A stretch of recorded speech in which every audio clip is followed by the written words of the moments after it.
Hello guys, andito ako ngayon sa Chaong, Quezon, sa Provincial Highway ng Chaong. So makikita nyo itong property, mayroong siyang right of way, pero yung right of way niya guys 8 meters wide. So gaano kalapad yun? Halos ganito din.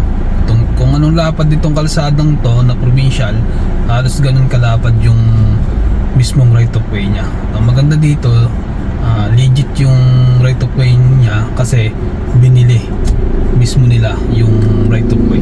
So yan. So pasok tayo sa property. Yan. So yung may kantina yan, mapapansin nyo may mga kantina yan. Diyan yung right of way niya, papasok sa loob. Yan.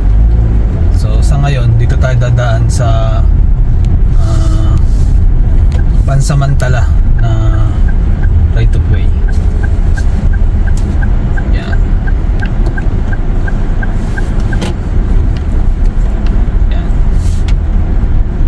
Ito pansamantala lang to, itong right of way na to. So siguro mga mga 100 meters yung layo nitong right of way mismo mula sa provincial highway. So maganda dito, flat land to. Tapos clean title siya. Yung price guys, ilalagay ko na sa mismong screen yung presyo nitong property. So 3.5 hectares, Chaong, Quezon, Barangay Cabay, Chaong, Quezon. 3.5 hectares, so titled siya. Yan. So ito na guys yung property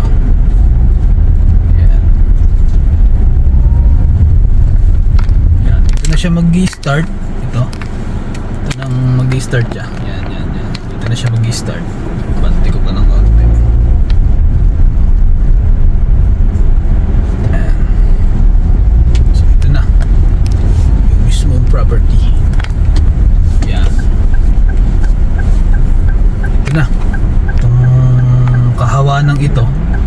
Ito na yung mismong property. Babalang ka, video ang ka.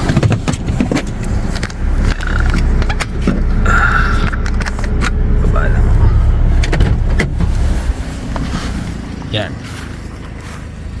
So sabi ko nga guys, itong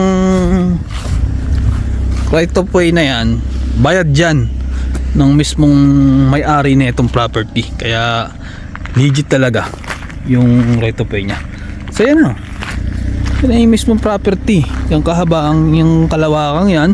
So 3.5 hectares to, clean title.